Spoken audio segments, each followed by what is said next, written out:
Aku jebak pelakor yang tinggal di rumahku dan menyamar menjadi saudara suamiku, dengan buat kulit wajahnya terbakar. Setelah aku tahu, ternyata dialah yang mencuri krim mewahku dan memanfaatkan fasilitas rumahku untuk bermesraan dan bercumbu dengan suamiku. Sebelum masuk ke ceritanya, absen dulu yuk dengan cara subscribe, like, dan komen di bawah. Oke, kita mulai. Pagi di jantung kawasan elit Jakarta Selatan bukan diawali dengan riuh klakson, melainkan dengan keheningan yang mahal. Di balik pagar tinggi berbatu alam dan gerbang tempaan besi Italia, berdiri sebuah mahakarya arsitektur modern minimalis. Matahari Desember merangkak naik, sinarnya yang keemasan tidak jatuh langsung, melainkan tersaring lembut oleh pepohonan rindang di halaman. Suasana di rumah itu terlampau tenang, hampir terasa dingin, seolah kemewahan yang sempurna telah membekukan semua kehangatan. Lantai marmer Carrara di koridor atas berkilauan memantulkan bayangan lampu kristal yang masih menyala redup, seakan menolak pagi datang.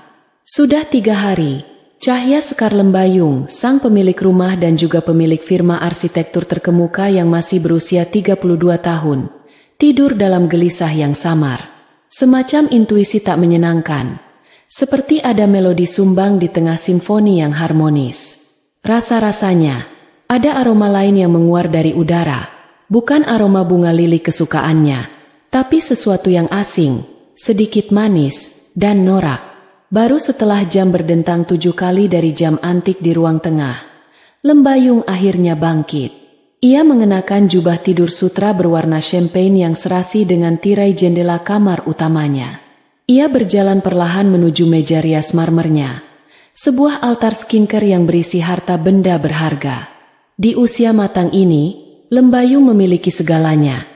Karir gemilang, kekuasaan yang tak terbantahkan di dunia properti, dan suami tampan, Hernando Prasetya. Namun, pagi ini, yang ia pandangi di cermin bukanlah pantulan keberhasilannya, melainkan bayangan kekhawatiran yang ia sembunyikan. Tangannya terulur. Gerakannya sangat disengaja. Ia tidak langsung mengambil botol serum emas yang biasa ia pakai. Jari-jarinya menyentuh sebuah toples kecil berwarna putih mutiara dengan ukiran emas di tutupnya. Luminous Regenerate Cream, krim wajah impor dari Swiss. Sebuah produk limited edition yang harganya setara dengan 3 bulan gaji UMR Jakarta. Lembayung ingat betul, krim ini baru dibuka 4 malam yang lalu. Ia hanya menggunakannya setipis biji jagung. Itu adalah ritual sakral. Saat tutupnya dibuka, bunyi klik yang dihasilkan terasa begitu nyaring dalam keheningan pagi. Lembayung menahan napas. Permukaan krim yang seharusnya rata sempurna, kini terlihat rusak. Isinya hilang, bukan seperempat, tapi hampir separuh. Dan yang paling mengerikan, ada bekas kerukan yang kasar, garis-garis sidik jari yang bukan miliknya, jejak dari seseorang yang jelas tidak peduli atau tidak tahu bagaimana menghargai sebuah kemewahan. Itu bukan sekadar kekurangan isi, itu adalah tindakan vandalisme yang merusak ketenangan batinnya. Jantung Lembayung berdebar, bukan karena terkejut, melainkan karena amarah yang dingin. Toples itu diangkatnya, diputar, seolah itu adalah bukti kejahatan. Nando, panggilnya, suaranya pelan dan rendah, namun memiliki daya getar yang menuntut jawaban. Pintu kamar mandi terbuka. Hernando Prasetya keluar, hanya mengenakan handuk yang melilit pinggangnya. Rambutnya masih meneteskan air. Ia terlihat tampan dan santai. "Ya, sayang, kamu kenapa? Pagi-pagi sudah pasang muka seperti hakim di ruang sidang." Lembayung meletakkan toples itu di marmer dengan bunyi yang cukup keras. 3 malam, Nando. Habis separuh. Aku tahu aku bukan orang pelupa. Dan krim seharga 25 juta ini tidak mungkin menguap. Katakan padaku, siapa yang kamu izinkan masuk ke kamar ini saat aku lembur? Nando tertawa, namun tawa itu tidak mencapai matanya. Ada sedikit keringat dingin di pelipisnya. Astaga, Lembayung, hanya krim. Sayang, mungkin kamu terlalu lelah dan lupa? Atau kamu pakai terlalu tebal? Jangan paranoia. Kunci kamar ini hanya kita yang pegang. Tidak mungkin Mbak Surti atau siapapun berani masuk. Ini bukan tentang lupa, Nando. Ini tentang jejak jari. Jejak yang mengeruk, bukan menyolek. Kau tahu aku hanya memakai ujung jari manis. Ini seperti dicongkel oleh orang yang tidak punya adab. Desis Lembayung, menunjuk toples itu. Wajah Nando menegang. Ia menghindari tatapan mata Lembayung. Ah, sudahlah. Nanti aku belikan lagi. Berapapun harganya. Jangan ribut. Jangan sampai kedengaran Tia. Nama itu, Tia, sepupu jauh Nando yang sudah 2 bulan menumpang dengan dalih kemanusiaan, langsung memicu alarm dalam diri Lembayung. Gadis berusia 24 tahun yang seharusnya mencari kerja, namun lebih banyak menghabiskan waktu menonton drama Korea di sofa bludru mahal Lembayung, dan sesekali meminta uang saku. Apa Tia pernah masuk ke sini? Tanya Lembayung. Kali ini nadanya datar dan mematikan. Nando menyela terlalu cepat. Reaksinya terlalu keras. Tidak mungkin. Dia sopan. Dia tahu diri. Lembayung. Dia itu sedang kesulitan hidup. Jangan menuduhnya sembarangan. Kasihan dia. Nando terdengar lebih seperti membela kekasih daripada sepupu jauh. Lembayung hanya menatap lurus suaminya, mengunci mata Nando yang terlihat gelisah. Instingnya, yang telah membawanya dari arsitek muda menjadi pemilik firma sukses, berteriak kencang, ada kebohongan di sana. Ia menutup toples itu kembali dengan suara klik yang dingin, mengakhiri perdebatan tanpa kemenangan verbal. Baiklah, katanya dingin, mulai merapikan blazer Diornya. Mungkin aku memang salah. Aku akan segera ke kantor. Ia berbalik, namun di dalam benaknya, bendera perang sudah dikibarkan. Ini bukan lagi soal krim 25 juta rupiah. Ini adalah soal otoritas dan pengkhianatan. Ia tidak akan membiarkan parasit menggerogoti rumahnya, entah itu hartanya atau suaminya. Saat menuruni tangga utama yang melengkung elegan, mata Lembayung langsung menangkap sosok Tia di meja makan. Gadis itu mengenakan daster satin Cina berwarna merah muda yang Lembayung ingat adalah salah satu pakaian tidur lamanya yang hilang sebulan lalu. Tia tampak santai, menyesap kopi, dan tertawa pada layar ponselnya, seolah dia adalah nyonya rumah. Pagi, Mbak Lembayung. Sapa Tia dengan senyum lebar yang terlalu manis dan tidak mencapai matanya. Mau sarapan? Aku sudah masakin nasi goreng loh. Lembayung berhenti di anak tangga terakhir. Matanya menyapu wajah Tia. Di sana, di garis rahang dan tulang pipi gadis itu, Lembayung melihat kilau yang ganjil. Kilau berlebihan, berminyak, tapi anehnya glowing dengan semburat shimmer mikro. Kilau itu sangat Lembayung kenali. Itu adalah ciri khas yang tidak salah lagi dari formula Luminous Regenerate Cream miliknya. Tidak usah, Tia. Saya sarapan di kantor. Jawab Lembayung, suaranya sedingin es. Ia melangkah melewati Tia. Tepat di ambang pintu, Lembayung berhenti sejenak tanpa berbalik. Oh ya, Tia, kulitmu terlihat sangat berminyak hari ini. Hati-hati, ya, terkadang memakai produk yang terlalu kaya atau produk yang bukan hak kita bisa membuat wajah hancur total, bukan hanya kulit, apalagi jika itu produk curian.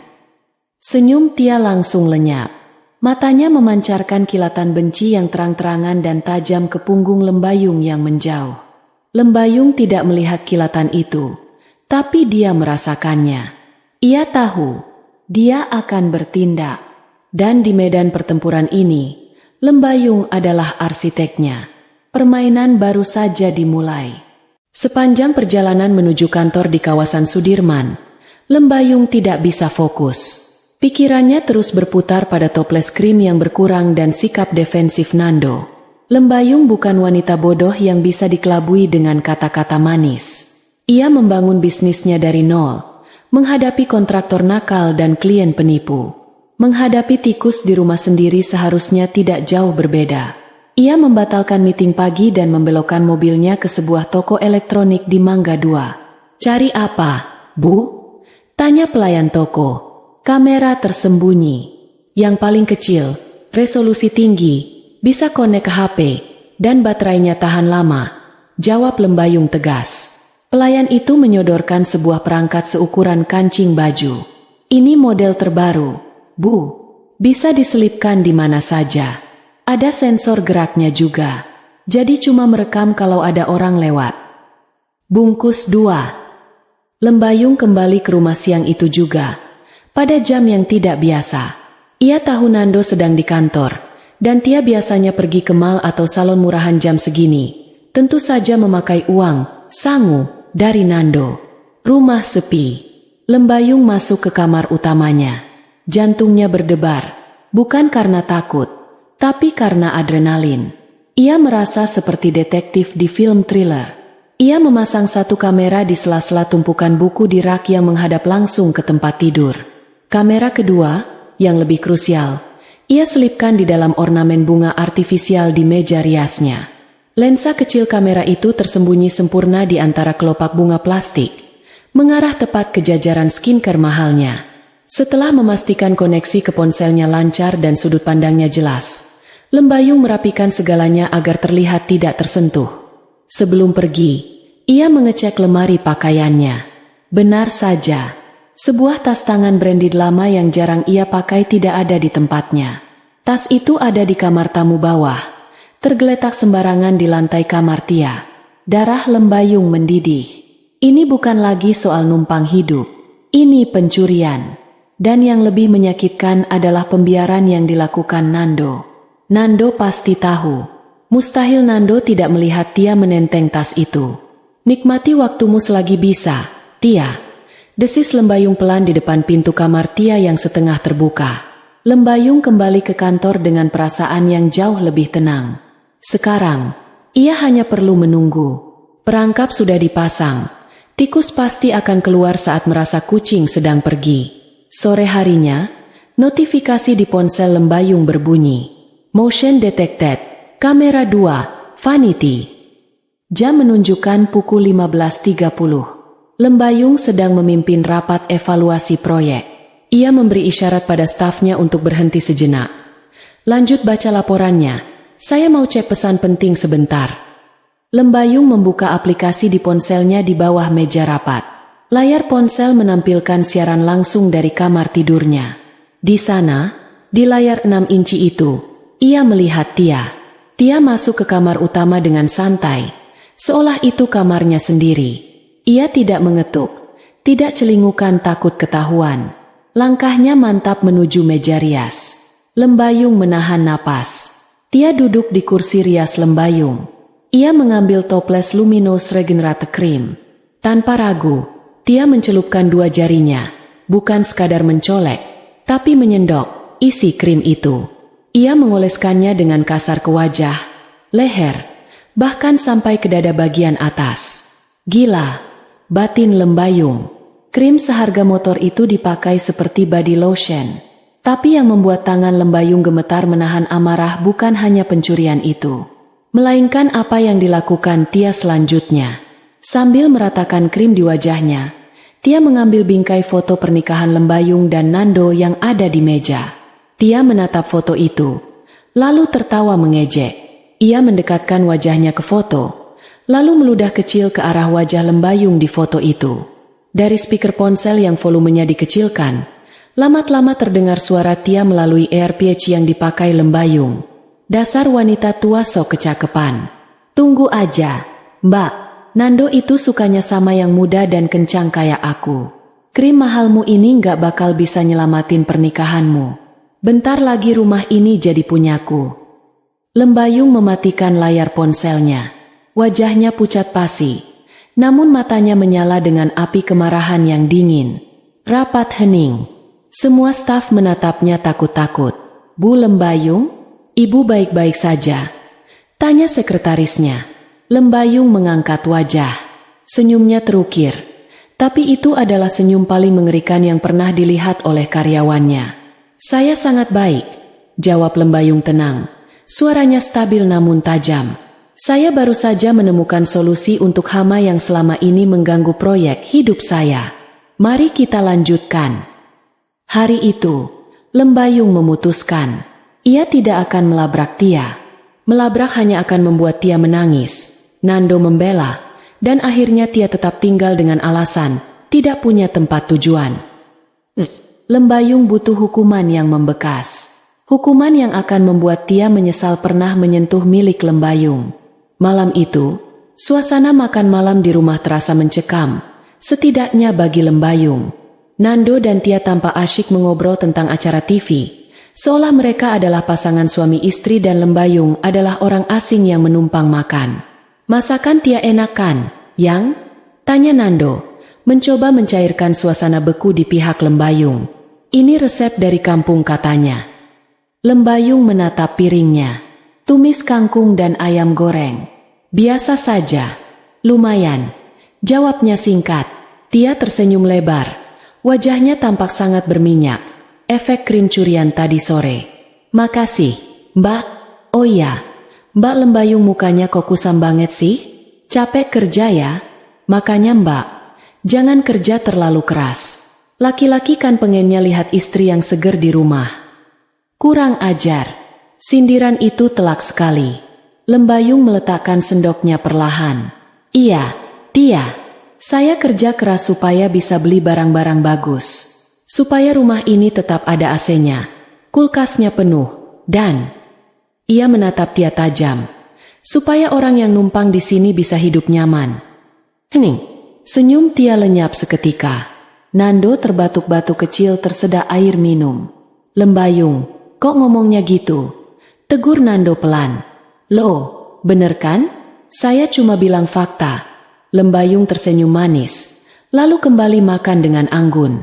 Malam harinya, saat Nando sudah mendengkur, Lembayung kembali membuka laptopnya di ruang kerja. Ia memutar ulang rekaman CCTV tadi sore. Ia menyimpan videonya di folder rahasia yang terenkripsi. Ia menonton lagi momen di mana Tia berbicara sendiri. Nando itu sukanya sama yang muda. Kalimat itu mengonfirmasi satu hal yang selama ini Lembayung coba tepis. Perselingkuhan. Tia tidak mungkin sepercaya diri itu kalau Nando tidak memberinya angin. Lembayung membuka laci meja kerjanya, mengambil buku catatan kecil. Ia mulai menulis rencana. Hancurkan kecantikannya. Tia bangga dengan wajah mudanya. Lembayung akan mengambil itu. Hancurkan keuangannya. Tia bergantung pada Nando.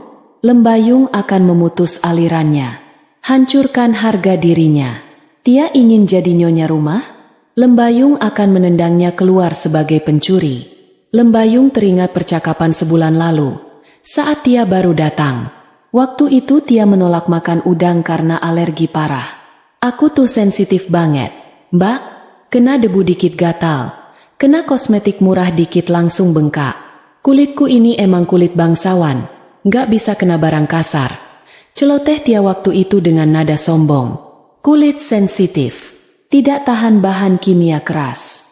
Lembayung menyeringai. Ide itu muncul begitu saja. Sebuah ide jahat, brilian, dan sangat fair. Kalau Tia ingin memakai krim mahal Lembayung, silakan. Tapi Lembayung akan memastikan krim itu memberikan hasil yang tidak akan pernah Tia lupakan seumur hidupnya. Lembayung berselancar di internet, mencari toko bahan kimia atau kosmetik kiloan yang terkenal berbahaya. Ia tidak akan menggunakan racun mematikan. Itu akan membuatnya masuk penjara. Ia hanya butuh sesuatu yang menyebabkan iritasi parah, dermatitis kontak yang hebat, dan efek breakout yang mengerikan. Sesuatu yang membuat wajah bangsawan Tia menjadi mimpi buruk. Ia menemukan forum diskusi tentang krim pemutih abal-abal yang mengandung merkuri tinggi dan steroid dosis ilegal. Efeknya instan, putih pucat dalam semalam, hancur lebur seminggu kemudian jika dihentikan atau jika kulitnya tidak kuat. Sempurna, gumam Lembayung. Besok adalah hari eksekusi. Siang itu, Lembayung meminta sopir kantornya mengantar ke sebuah pasar tradisional yang ramai di pinggiran kota, tempat yang tidak pernah ia jamah sebelumnya. Ia mengenakan masker, kacamata hitam, dan topi lebar. Penampilannya kontras dengan ibu-ibu berdaster di sana, tapi ia tidak peduli. Ia masuk ke sebuah toko kosmetik kecil di sudut pasar yang memajang tumpukan krim tanpa label BPOM. Warna krimnya kuning mencolok dan putih mengkilap seperti mutiara palsu. Baunya menyengat, campuran logam dan parfum murah yang bikin pusing. Ada krim kiloan yang paling keras, Bu? Tanya Lembayung pada penjualnya. Si penjual, wanita parubaya dengan riasan tebal, menatap Lembayung curiga lalu tersenyum licik. Mau yang racikan dokter atau racikan? Super, Neng? Kalau yang super, 3 hari langsung kinclong. Tapi ya, panas dikit. Saya mau yang paling super, yang reaksinya paling cepat. Saya mau beli 1/2 kilo. Lembayung membeli krim berwarna kuning norak itu. Teksturnya lengket seperti lem. Baunya saja sudah membuat hidung Lembayung gatal. Ia juga membeli sedikit pewangi esens mawar di toko bahan kue untuk menyamarkan bau logam krim tersebut. Sesampainya di rumah, Lembayung menunggu momen yang tepat. Jam 2 siang. Nando kerja, Tia pergi entah kemana. CCTV menunjukkan Tia keluar dijemput ojek online. Lembayung masuk ke kamar mandi pribadinya dan mengunci pintu. Seperti seorang ahli kimia yang sedang meracik bom, ia menyiapkan peralatannya. Ia mengambil toples luminous regenerate krim miliknya yang tinggal setengah. Dengan hati-hati, ia mengeruk sisa krim asli yang berharga jutaan itu dan memindahkannya ke wadah kecil lain untuk ia simpan di brankas pribadinya. Sayang kalau dibuang. Setelah toples asli kosong dan bersih, Lembayung membuka bungkusan plastik krim kiloan dari pasar tadi. Warnanya sedikit berbeda, lebih kuning. Tapi krim asli Lamer juga memiliki rona kekuningan. Lembayung mencampur krim kiloan itu dengan sedikit foundation cair miliknya untuk menyamakan warna, lalu meneteskan esens mawar dan sedikit parfum mahalnya. Ia mengaduknya perlahan dengan spatula kecil. Baunya kini mendekati bau krim aslinya, meski masih ada jejak bau logam yang samar. Tapi bagi orang awam dan rakus seperti Tia, ia pasti tidak akan sadar. Teksturnya dibuat semirip mungkin. Lembayung menuangkan racikan maut itu ke dalam toples kaca mewah bertuliskan Made in Switzerland. Ia mengisinya sampai penuh. Penuh sekali. Ini yang kamu mau, kan, Tia? Krim sepuasnya, bisik Lembayung. Ia meletakkan toples itu kembali ke tempat semula di meja rias. Posisinya diatur sedemikian rupa, seolah-olah Lembayung baru saja membeli stok baru atau mengisi ulang. Karena Tia pasti ingat kemarin isinya tinggal setengah. Lembayung menatap cermin. Tidak ada rasa bersalah di matanya. Yang ada hanya kepuasan antisipasi. Ia membayangkan Tia yang akan bangun besok pagi dengan wajah bengkak dan merah padam. Ini bukan sekadar balas dendam. Ini adalah pelajaran tentang hak milik. Lembayung kemudian membersihkan sisa-sisa praktikumnya. Membuang plastik krim kiloan ke tong sampah di luar kompleks perumahan saat ia pergi menjemput laundry, memastikan tidak ada jejak yang tertinggal di rumah. Semuanya sudah siap. Sekarang tinggal menunggu mangsa memakan umpannya. Malam harinya, Lembayung pulang dengan wajah cerah yang dibuat-buat. Ia membawa beberapa kantong belanjaan bermerek, berisi baju untuk dirinya sendiri, dan meletakkannya di ruang tamu, sengaja memancing perhatian Tia. Tia keluar dari kamar dengan mata berbinar melihat paper bag bertuliskan Gucci dan Zara.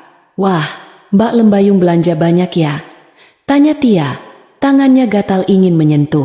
Iya, dong, self-reward. Jawab Lembayung riang. Nando duduk di sofa sambil main HP, melirik sekilas. Boros banget sih, Yang, komentar Nando. Uangku sendiri kok, Mas, balas Lembayung santai. Lalu duduk di sebelah Nando. Ia sengaja mengelus pipinya sendiri. Mas, coba pegang pipi aku deh. Halus banget kan? Nando menyentuh pipi istrinya.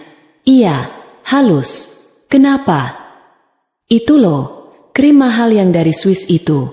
Ternyata emang ajaib banget. Kemarin kan aku ngerasa kulitku agak kusam. Pas aku pakai agak tebalan, langsung glowing lagi. Padahal tadinya mau aku hemat-hemat, tapi pikirku, ngapain hemat kalau hasilnya sebagus ini? Besok aku mau beli lagi aja yang baru. Jadi stok yang di meja rias mau aku habisin malam ini. Telinga Tia seperti bergerak mendengar kalimat itu. Stok mau dihabiskan malam ini. Pakai tebal bikin glowing instan. Lembayung melirik Tia dari sudut matanya. Ia melihat keserakahan yang terpancar jelas di wajah gadis itu. Tia menggigit bibir bawahnya. Matanya melirik ke arah tangga menuju kamar atas. "Mbak mau habisin malam ini semuanya?" tanya Tia polos, tapi penuh maksud. "Iya, Tia. Sayang kalau disisain dikit-dikit. Mending dipakai maskeran aja sekalian biar besok pas meeting aku paling cantik," ujar Lembayung dengan nada narsis yang dibuat-buat. "Udah aku mau mandi dulu, terus maskeran pakai krim itu sampai tebal." Lembayung naik ke atas. Namun, ia tidak langsung mandi. Ia masuk kamar, mengganti baju tidur, lalu sengaja mematikan lampu kamar utama dan turun lagi ke bawah dengan alasan mengambil air minum. "Loh, Mbak nggak jadi maskeran?" tanya Tia yang masih di ruang tengah, tampak gelisah. "Nanti deh, ngantuk banget habis makan. Aku mau tidur sebentar di sofa ruang kerja sambil baca dokumen." "Mas Nando, kamu tidur duluan aja di kamar ya.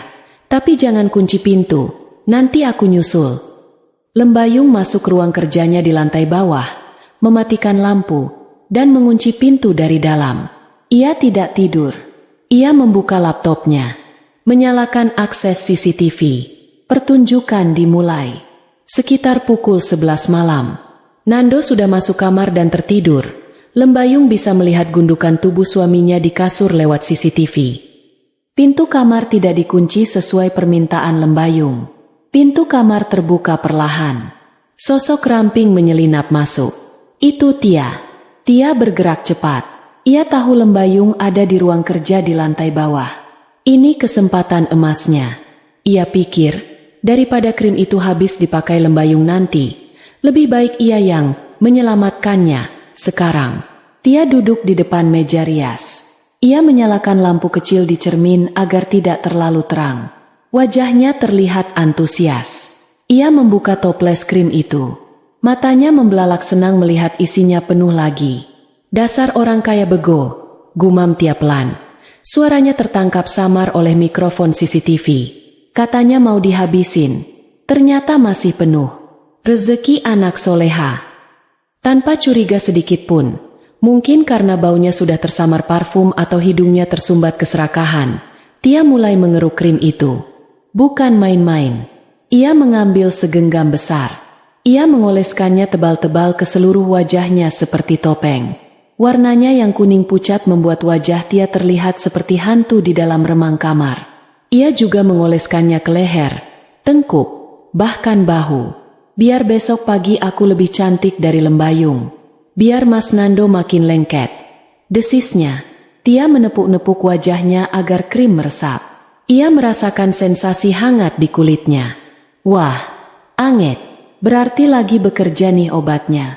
Mantap," gumamnya. Ia tidak tahu bahwa rasa hangat itu adalah awal dari reaksi kimia keras merkuri dan hidrokuinon dosis tinggi yang sedang membakar lapisan epidermis kulitnya yang sensitif. Setelah puas dan merasa wajahnya sudah terlumuri sempurna, Tia menutup toples itu, yang kini berkurang drastis lagi, dan mengendap-endap keluar kamar. Di ruang kerja, di balik layar laptop yang bersinar dalam gelap, Lembayung tersenyum puas. Ia menutup laptopnya. "Selamat tidur, putri tidur," bisik Lembayung dingin. "Nikmati mimpi indahmu, karena saat kamu bangun besok, dongengmu akan berubah jadi film horor."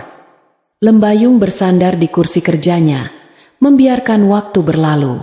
Ia tidak sabar menunggu matahari terbit, menunggu teriakan pertama yang akan menandai awal kehancuran musuh dalam selimutnya. Besok, perang yang sesungguhnya baru akan dimulai. Pukul 6 pagi. Matahari mulai menyelisik masuk ke celah jendela kamar tamu di lantai bawah. Biasanya, Tia akan menggeliat malas, menarik selimut sampai menutupi kepala, dan kembali tidur hingga pukul 10. Namun, pagi ini berbeda. Tia terbangun bukan karena alarm atau sinar matahari, melainkan karena rasa gatal yang luar biasa. Gatal itu bukan gatal biasa seperti gigitan nyamuk. Rasanya seperti ada ribuan semut api yang merayap di bawah kulit wajahnya, menggigit dan membakar dagingnya dari dalam. Tia mengerang pelan. Tangannya secara refleks ingin menggaruk. Saat jari-jarinya menyentuh pipi, Ia merasakan sesuatu yang aneh, lengket, dan permukaannya kasar, bergelombang tidak beraturan. Aduh! Rintihnya. Saat ia menarik tangannya, ia merasakan perih yang menyengat, seolah kulitnya ikut terkelupas. Dengan mata setengah terpejam dan napas memburu karena panik, Tia bangkit duduk, kepalanya pening, mungkin efek samping dari bahan kimia yang terhirup semalaman. Ia melangkah sempoyongan menuju kamar mandi dalam. Ia menyalakan lampu wastafel. Cahaya neon putih yang terang benderang langsung menyinari wajahnya. Tia menatap cermin. Hening selama 3 detik. Waktu seolah berhenti. Otak Tia berusaha memproses gambar yang ada di depannya. Itu bukan wajahnya. Itu monster. Jeritan itu pecah. Melengking tinggi, penuh horor. Membelah kesunyian pagi di rumah mewah itu. Wajah yang kemarin ia banggakan, mulus, kencang, muda, kini hancur lebur. Kulitnya merah padam seperti udang rebus. Bengkak parah hingga matanya menyipit. Di seluruh permukaan pipi, dahi, dan dagu, muncul bentol-bentol kecil berisi cairan kekuningan, nanah, yang rapat dan menjijikan. Sebagian kulit di hidung dan sekitar mulutnya mengelupas, menampilkan daging merah muda yang basah dan berdarah. Krim tebal yang ia pakai semalam telah bereaksi ganas dengan kulit sensitifnya, menciptakan luka bakar kimiawi, chemical burn, tingkat 2. Mukaku kenapa? Tia histeris. Ia mencoba membasuh wajahnya dengan air, berharap ini hanya mimpi atau kotoran yang menempel. Tapi begitu air keran menyentuh kulitnya, rasa perihnya melonjak 1000 kali lipat. Sakit. Panas, teriaknya lagi. Kali ini diselingi isak tangis yang meraung-raung. Ia mundur ketakutan melihat pantulannya sendiri. Wajah glowing yang ia impikan semalam telah berubah menjadi mimpi buruk yang mengerikan. Di lantai atas, Lembayung yang sudah bangun sejak pukul 5 pagi dan sedang menikmati teh di balkon, tersenyum tipis mendengar jeritan itu. Ia meletakkan cangkir tehnya dengan tenang. Pertunjukan dimulai, bisiknya. Ia mengatur napas, mengubah ekspresi wajahnya dari tenang menjadi kaget dan panik, lalu berlari keluar kamar. Nando, Mas Nando, bangun, ada apa itu di bawah? Nando terlonjak dari tidurnya, nyaris jatuh dari kasur. Apa? Kebakaran. Tia teriak-teriak, cepat turun. Lembayung menarik tangan suaminya. Mereka berdua berlari menuruni tangga. Suara tangisan histeris Tia makin terdengar jelas dari kamar tamu. Nando yang masih setengah sadar langsung dipacu adrenalin. Ada kekhawatiran yang terlalu dalam di matanya. Kekhawatiran yang seharusnya tidak dimiliki seorang sepupu jauh. Nando mendobrak pintu kamar Tia yang tidak terkunci. Pemandangan di dalam sana membuat Nando mematung di ambang pintu. Tia sedang berlutut di lantai kamar mandi, menutupi wajahnya dengan tangan, tubuhnya gemetar hebat. Tia, astaga, kamu kenapa? Nando berlari mendekat, hendak memegang bahu Tia. Tia menoleh. Saat Nando melihat wajah itu, langkahnya terhenti seketika. Ia mundur selangkah. Rasa jijik secara naluriah muncul sebelum rasa kasihan. Wajah itu hancur, bengkak, bernanah, dan merah mengerikan. Mas Nando, tolong, sakit.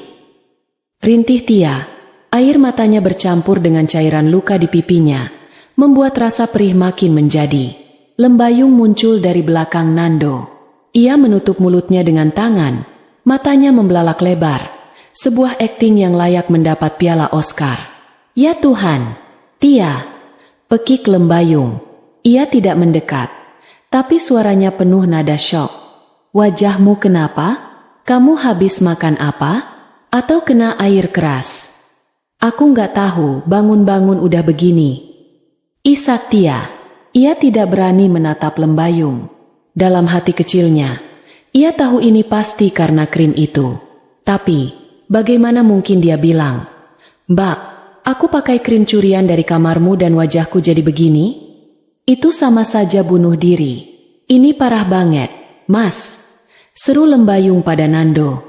Lihat itu, kulitnya melepuh semua. baunya juga aneh, kayak logam. Lembayung sengaja mengendus udara. Bau krim kiloan yang ia racik memang memiliki jejak metalik yang khas jika terkena panas tubuh. Kita harus bawa ke dokter sekarang. Sekarang. Nando panik. Ia menyambar handuk besar untuk menutupi kepala dan wajah Tia. Ayo, Tia, jangan nangis. Nanti makin perih. Kita ke UGD. Nando memapah Tia keluar. Tia menyembunyikan wajahnya di dada Nando. Sebuah gestur yang sangat intim. Lembayung melihat tangan Tia mencengkeram kaos Nando dengan erat. Aku siapkan mobil, Mas, kata Lembayung. Di dalam mobil, suasana tegang. Tia terus merintih di kursi belakang. Nando menyetir dengan ugal-ugalan. Lembayung duduk di kursi penumpang depan. Sesekali menoleh ke belakang dengan wajah prihatin. Tia, jujur sama Mbak, tanya Lembayung tiba-tiba. Suaranya lembut namun mengintimidasi. Semalam kamu pakai apa? Skincare baru? Atau makanan seafood? Jantung Tia berhenti sejenak di sela rasa sakitnya. Enggak, aku enggak pakai apa-apa. Mbak, cuma cuci muka biasa. Masa sih? Kok reaksinya kayak keracunan bahan kimia gitu? Jangan bohong lo. Nanti dokter salah kasih obat. Desak Lembayung. Beneran. Mbak, aku enggak pakai apa-apa. Tia berteriak defensif. Lalu menangis lagi karena mulutnya yang terbuka lebar membuat kulit pipinya tertarik perih. Lembayung mengangguk pelan. Menyembunyikan senyum puasnya. Bagus, batin Lembayung. Teruslah berbohong. Kebohonganmu yang akan membuat penyembuhanmu makin sulit. Jika Tia mengaku memakai krim merkuri steroid, dokter bisa langsung menyuntikkan anti alergi dan penetralisir yang tepat. Tapi karena Tia bersikeras, tidak pakai apa-apa, dokter pasti akan bingung mencari penyebabnya. Dan itu artinya wajah Tia akan rusak lebih lama. Rumah sakit kulit ternama di Jakarta Selatan. Tia langsung dibawa ke ruang pemeriksaan darurat. Dokter spesialis kulit, Dr. Franz, menatap wajah Tia dengan kening berkerut dalam. Ia memakai sarung tangan lateks, menyentuh pelan area dagu Tia yang bengkak. Tia mendesis kesakitan. Ini dermatitis kontak iritan yang sangat parah, gumam Dr. Franz. Ia mengambil kaca pembesar. Ada tanda-tanda luka bakar kimiawi. Dan lihat ini, ada purpura dan pustula, bintik bernanah. Ini reaksi khas akibat paparan merkuri dosis tinggi atau hidroquinon ilegal yang dicampur steroid. Nando dan Lembayung berdiri di samping ranjang. Merkuri? Ulang Nando kaget. Tapi Tia nggak pernah pakai krim abal-abal. Dok. Dokter menatap Tia tajam. Mbak, tolong jujur. Penanganan medis tergantung kejujuran pasien. Apa Mbak memakai krim pemutih instan? Krim kiloan? Atau krim racikan tanpa label? Tia gemetar. Ia melirik Lembayung. Lembayung menatapnya dengan wajah polos, menunggu jawaban. Kalau Tia bilang ia memakai krim Luminous Regenerate milik Lembayung, ia akan ketahuan mencuri. Dan lebih parah lagi, Nando akan tahu bahwa gadis polos yang ia lindungi ini sebenarnya pencuri lancang. Tapi di sisi lain, Tia bingung. Itu kan krim mahal? Krim seharga 25 juta.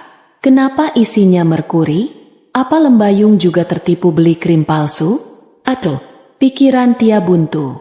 Rasa sakit mengalahkan logikanya. Sumpah, dok, saya nggak pakai krim aneh-aneh. Saya cuma pakai sabun bayi. Bohong Tia lagi. Kebohongan yang didorong oleh rasa takut dan gengsi.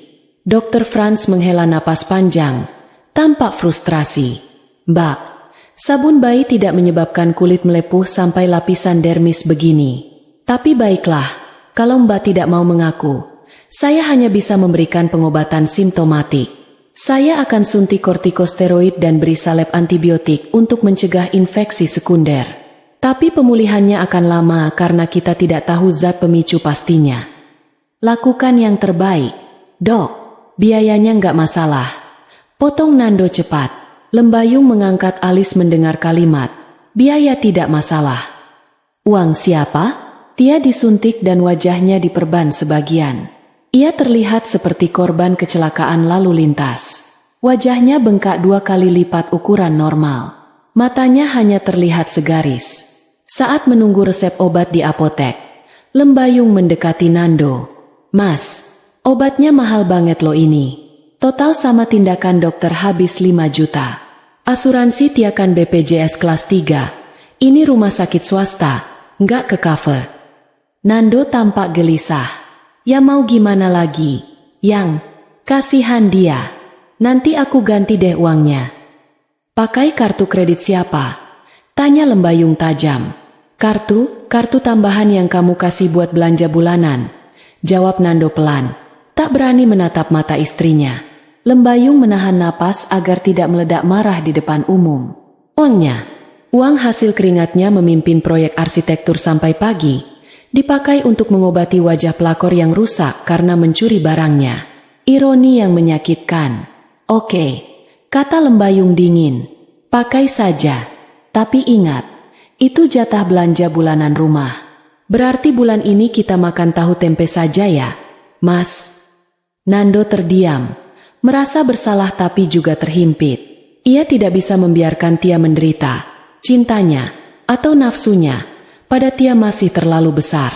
Di kursi tunggu, Tia memegang wajahnya yang diperban. Hatinya dipenuhi dendam. Ini pasti salah krim itu. Krim sialan itu. Tia mulai menyusun teori konspirasi. Mungkin krim itu sudah kadaluarsa? Atau mungkin Lembayung sengaja menaruh sesuatu? Tidak mungkin, bantah Tia dalam hati. Tadi malam Mbak Lembayung bilang mau pakai krim itu juga. Dia bilang mau maskeran tebal-tebal. Kalau itu racun, dia nggak mungkin mau pakai.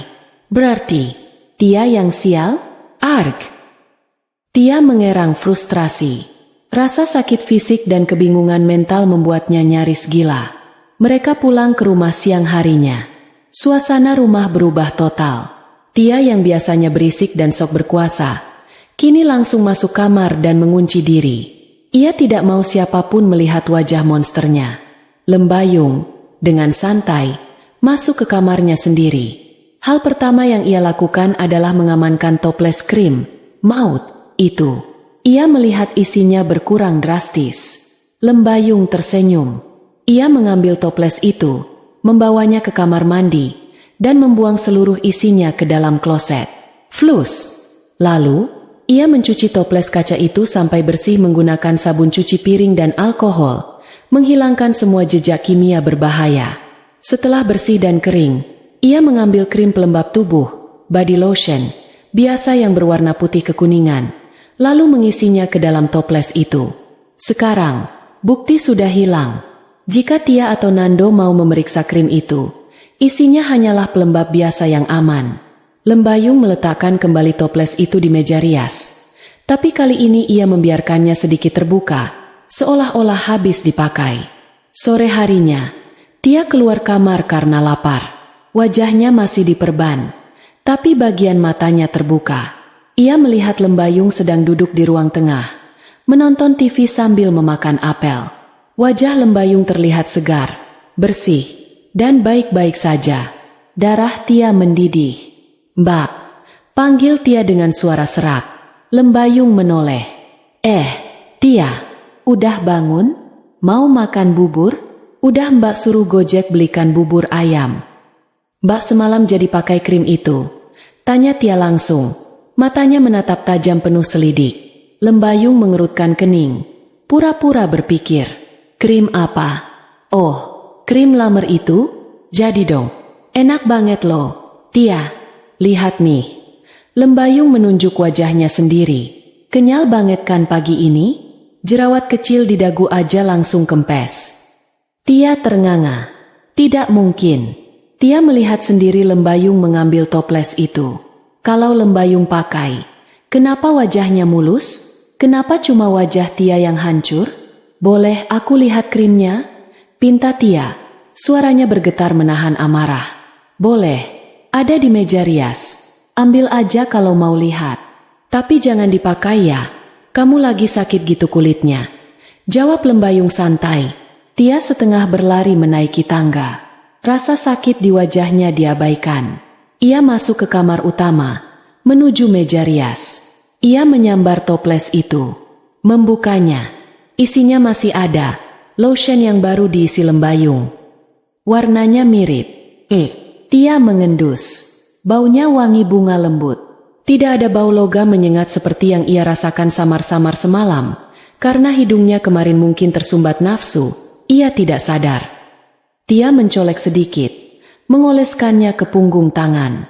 Dingin, lembut, tidak gatal, tidak panas. Tia bingung setengah mati. Ia menatap cermin, melihat perban di wajahnya, lalu melihat wajah lembayung di foto pernikahan yang terpajang. Kenapa? Kenapa cuma aku? Teriak Tia dalam hati. Ia ingin membanting toples itu, tapi takut ketahuan Nando. Tia turun kembali dengan langkah gontai. Ia merasa dipermainkan oleh nasib. Gimana, Tia? Wangi kan? Tanya lembayung dari sofa. Iya wangi, jawab Tia lemas. Mungkin kulitmu emang gak cocok barang mahal, Tia. Celetuk lembayung tajam, menusuk tepat di ulu hati. Kata orang, kulit itu cerminan hati. Kalau hatinya bersih, pakai apa aja cocok.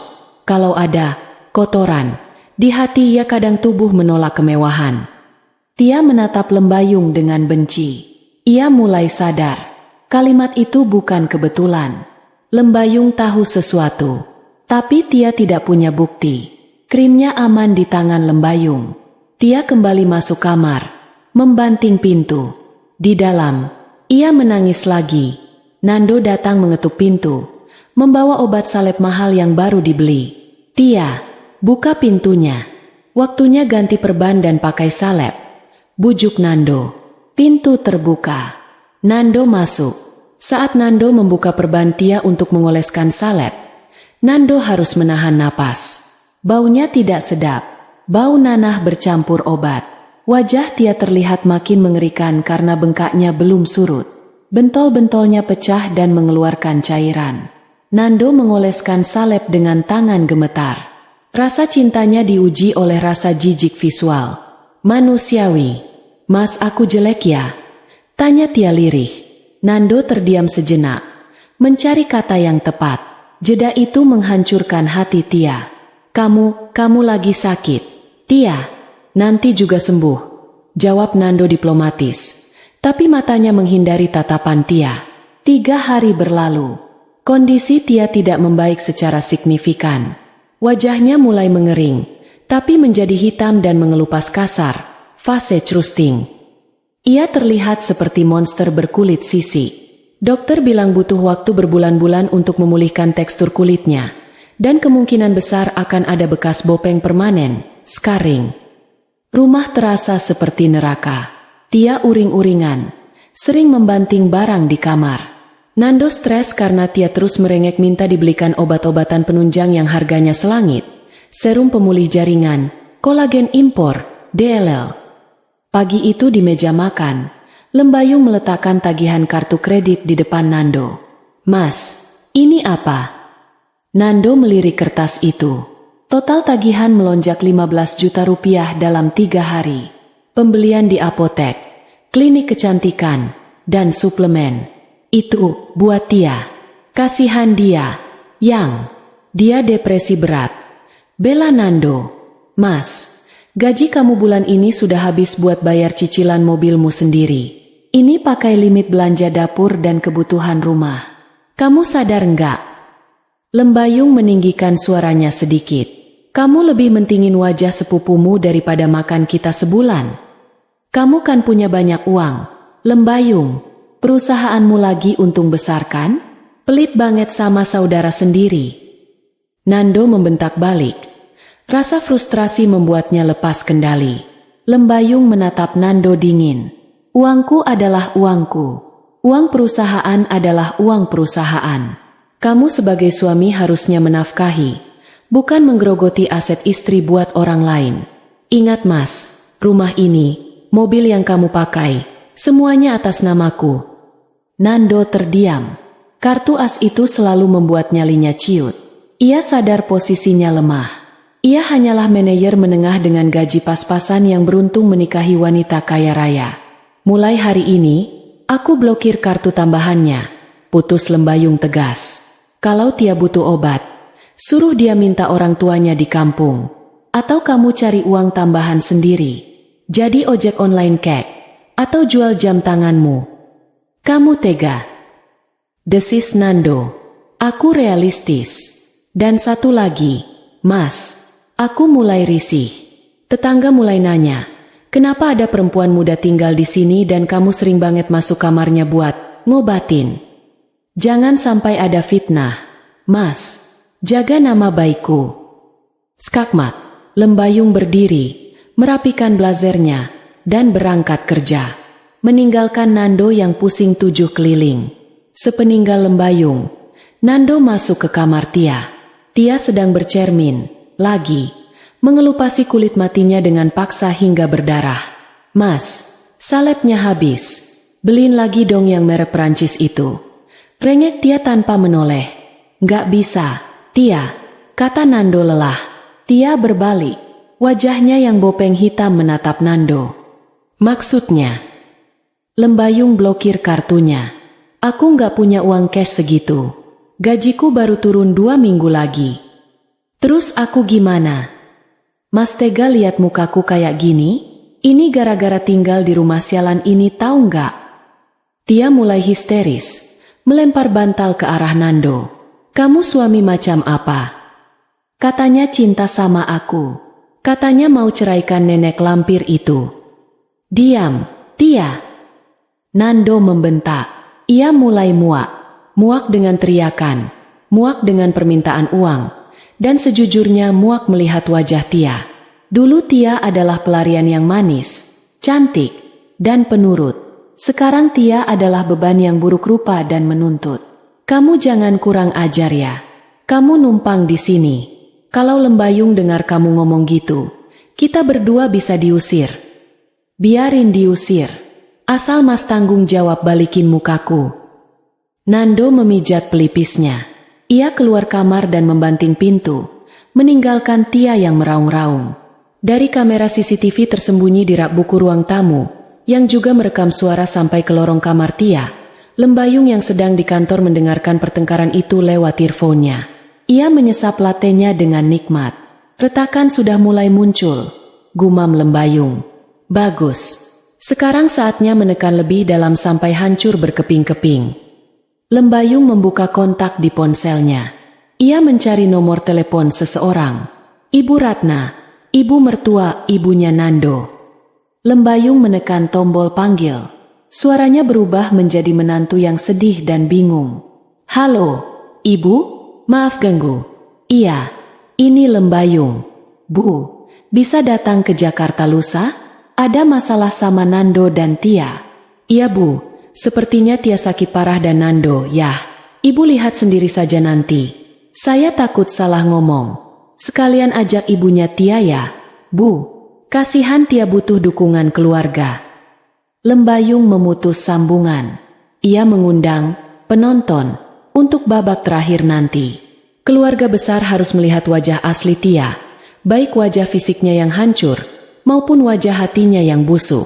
Tapi sebelum itu, Lembayung masih punya satu permainan lagi untuk mempermalukan mereka di depan umum. Acara makan malam bisnis lusa. Lembayung tersenyum miring. Tia ingin jadi nyonya rumah?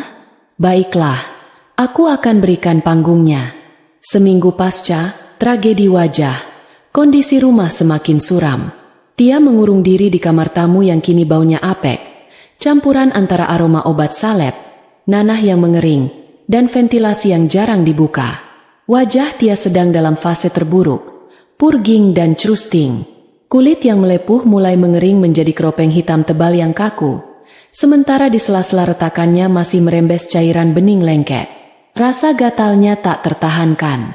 Tiap malam Tia menangis bukan hanya karena sakit hati, tapi karena siksaan fisik. Salep dari dokter tidak cukup cepat memberikan hasil. Sialan, dokter itu pasti kasih obat murahan karena Mas Nando gak punya duit. Rutuk Tia sambil bercermin di keremangan kamar. Pikirannya kembali tertuju pada meja rias Lembayung. Malam itu, di tengah keputusasaan, logika Tia kembali bengkok. Ia berpikir, mungkin krim kemarin itu emang sialnya aku aja. Atau mungkin aku pakainya ketebalan. Tapi pasti ada obat penawarnya di meja rias itu. Serum mahal pasti bisa memperbaiki ini. Jam 10 pagi. Lembayung sudah berangkat kerja. Nando juga di kantor. Tia merasa ini kesempatannya. Dengan langkah mengendap-endap dan wajah ditutupi masker medis, ia naik ke lantai 2. Jantungnya berdebar kencang. Ia memutar gagang pintu kamar utama. Terkunci. Bangsat. Umpat Tia. Sebelumnya pintu ini tidak pernah dikunci. Lembayung pasti sengaja. Tia tidak menyerah. Ia mencoba mencari kunci cadangan di laci bufet ruang keluarga, tempat biasanya kunci-kunci rumah disimpan. Nil, kotak kunci itu kosong melompong. Rasa frustrasi membuat Tia nekat. Ia pergi ke kamar mandi tamu di lantai bawah, tempat Lembayung kadang menaruh stok sabun atau body lotion. Ia membongkar lemari di bawah wastafel. Ia menemukan botol toner merek ternama yang isinya tinggal seperempat. Tanpa pikir panjang, Tia menyambar botol itu. Ini pasti bisa dingin-dingin dikit, pikirnya. Ia menuangkan toner itu ke kapas dan menepukannya ke wajahnya yang penuh luka terbuka. Aarg! Tia menjerit tertahan, menggigit bibir bawahnya sampai berdarah. Toner itu mengandung alkohol denat dan BHA, asam eksfoliasi, yang tinggi. Bagi kulit sehat, itu menyegarkan. Bagi kulit yang sedang luka bakar kimiawi dan terbuka dagingnya, itu seperti disiram cuka campur garam. Tia melempar botol itu ke dinding hingga pecah. Ia terduduk di lantai kamar mandi, menangis tanpa suara karena suaranya sudah habis. Rasa perih itu menjalar sampai ke ubun-ubun. Di kantornya, Lembayung mendapat notifikasi dari aplikasi Smart Home. Sensor getaran terdeteksi. Kamar mandi tamu. Lembayung membuka kamera CCTV ruang tengah yang mengarah ke pintu kamar mandi tamu. Ia melihat Tia keluar dari sana sambil memegangi wajahnya, berjalan sempoyongan seperti orang mabuk, lalu menendang pintu kamarnya sendiri dengan kasar. Lembayung tersenyum tipis, lalu kembali menandatangani dokumen kontrak. Orang bodoh selalu jatuh di lubang yang sama, gumamnya. Sudah tahu kulit rusak, malah cari barang gratisan lagi. Nikmati perihnya, Tia. Hari itu, Lembayung pulang dengan membawa sebuah rencana besar. Rencana untuk membawa penderitaan Tia dari ranah fisik ke ranah sosial. Lusa malamnya, rumah Lembayung disibukkan dengan persiapan catering. Beberapa pelayan sewaan hilir mudik menata meja makan panjang dengan peralatan makan perak. Nanti malam ada jamuan makan malam penting. Umum Lembayung pada Nando yang baru pulang kerja. Investor proyek resort di Bali mau datang. Pak Burhan dan istrinya. Kamu harus tampil rapi. Nando mengangguk lesu. Pikirannya masih kacau memikirkan tagihan kartu kredit yang diblokir dan rengekan Tia. Oke, tapi Tia gimana? Dia nggak mungkin keluar kamar. Justru itu, potong Lembayung cepat. Istrinya Pak Burhan itu aktif di yayasan sosial. Dia suka sekali melihat keluarga yang harmonis dan peduli sesama. Aku sudah bilang kalau kita menampung sepupu jauh yang sedang sakit parah. Kalau Tia nggak ikut makan malam, nanti dikira kita menyembunyikan dia atau memperlakukan dia dengan buruk. Tapi mukanya, yang... Nando ragu. Mukanya serem banget sekarang. Nanti tamu malah jijik. Nggak apa-apa. Suruh dia pakai makeup tebal. Atau pakai masker kain yang cantik. Yang penting dia duduk di sana, sopan, dan menghargai tamu. Ini demi karierku, Mas. Dan demi gaji kamu juga. Kan kamu kerja di anak perusahaanku. Ancam Lembayung halus. Nando tak berkutik. Ia masuk ke kamar Tia untuk menyampaikan perintah itu. Awalnya Tia menolak keras. Tapi Nando membujuk. Tia, please. Ini istri bos besar. Siapa tahu kalau kamu kelihatan kasihan. Dia mau bantu biayain pengobatan kamu. Katanya dia suka amal. Mata Tia berbinar mendengar kata, biayain pengobatan. Harapan palsu itu membuatnya setuju. Sore itu, Tia berjuang di depan cermin selama 2 jam. Ia melapisi wajahnya yang penuh keropeng dengan foundation super tebal, concealer berlapis-lapis, dan bedak padat. Hasilnya mengerikan.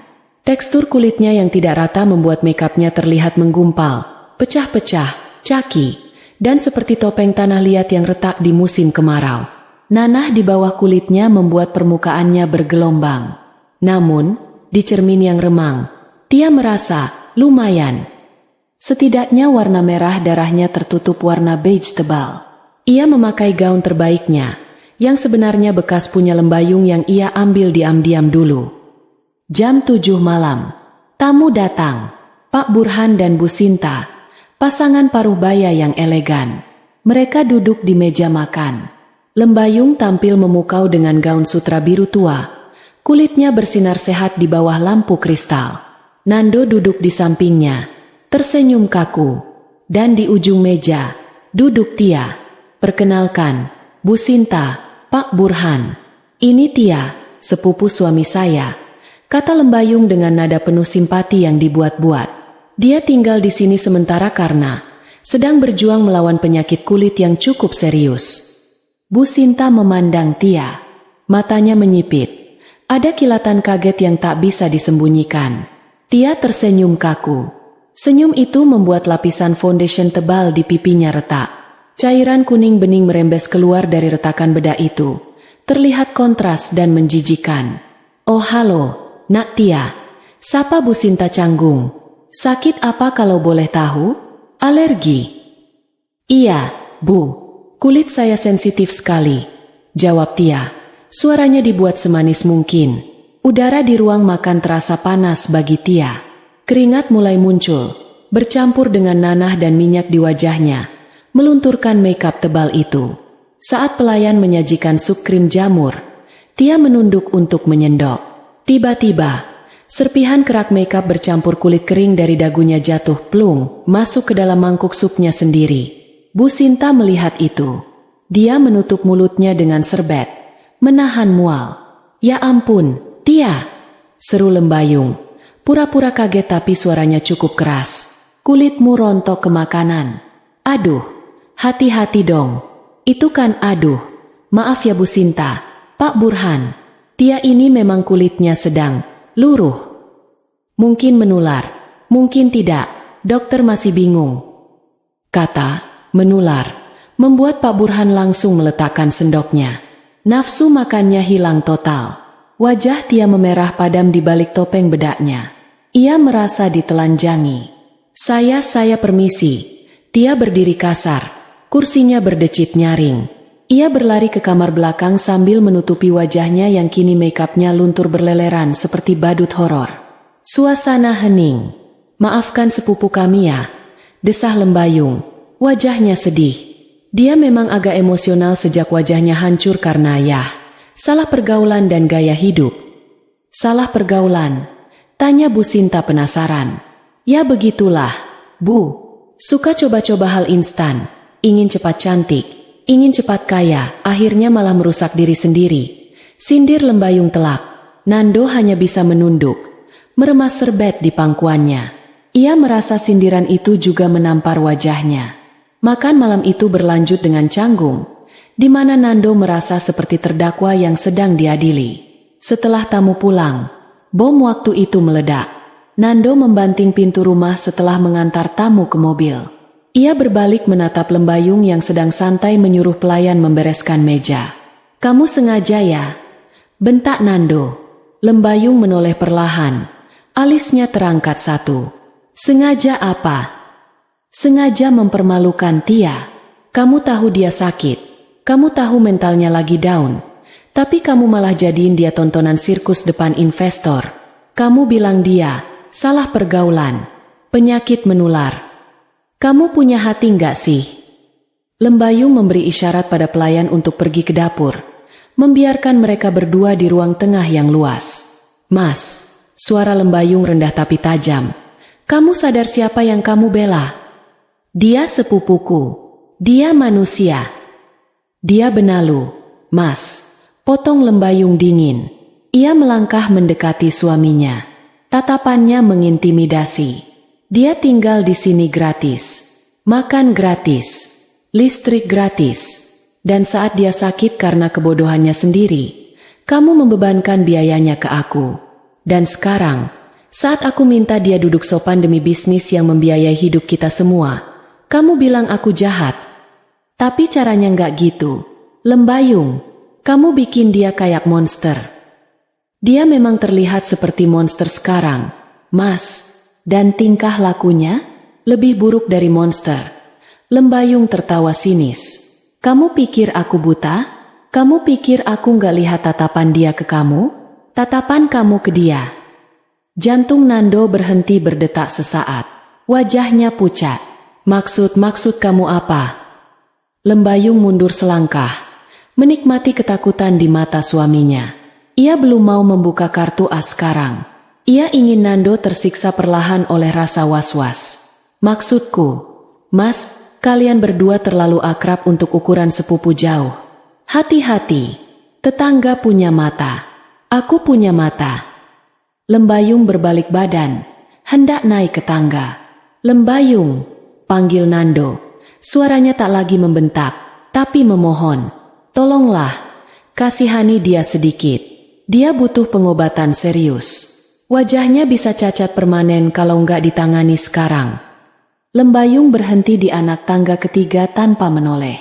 Kalau dia butuh uang, suruh dia kerja. Atau jual ginjal sekalian. Jangan minta aku.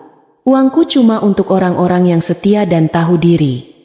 Lembayung melangkah naik, meninggalkan Nando yang terpaku dengan keringat dingin mengucur di punggung. Kata, setia, itu menggema di kepalanya seperti vonis mati. Nando sadar, Lembayung tahu, tapi seberapa banyak yang ia tahu? Ketidakpastian itu membunuh Nando pelan-pelan. Malam itu, Nando tidak berani masuk ke kamar Tia untuk menenangkan gadis itu. Ia takut Lembayung memasang CCTV. Dan ketakutannya benar, meski terlambat disadari. Keesokan harinya adalah puncak keputusasaan finansial. Tia bangun dengan kondisi wajah yang makin parah pasca pemakaian makeup tebal semalam. Infeksi sekunder terjadi. Nanahnya kini berwarna kehijauan di beberapa titik dan baunya busuk. Ia demam tinggi. Mas sakit banget. Mas panas. Rintih Tia lewat pesan WhatsApp ke Nando. Nando yang sedang di kantor panik. Ia tahu ini gawat. Ia harus membawa Tia ke spesialis kulit terbaik. Mungkin perlu tindakan laser atau operasi kecil untuk mengangkat jaringan mati, debridement. Biayanya puluhan juta. Nando mengecek saldo rekening pribadinya. Kosong. Hanya sisa 500.000 rupiah. Gaji bulanannya selalu habis untuk gaya hidup dan cicilan mobil Pajero Sport yang ia paksakan beli demi gengsi, atas nama Lembayung, tapi cicilan potong gaji Nando.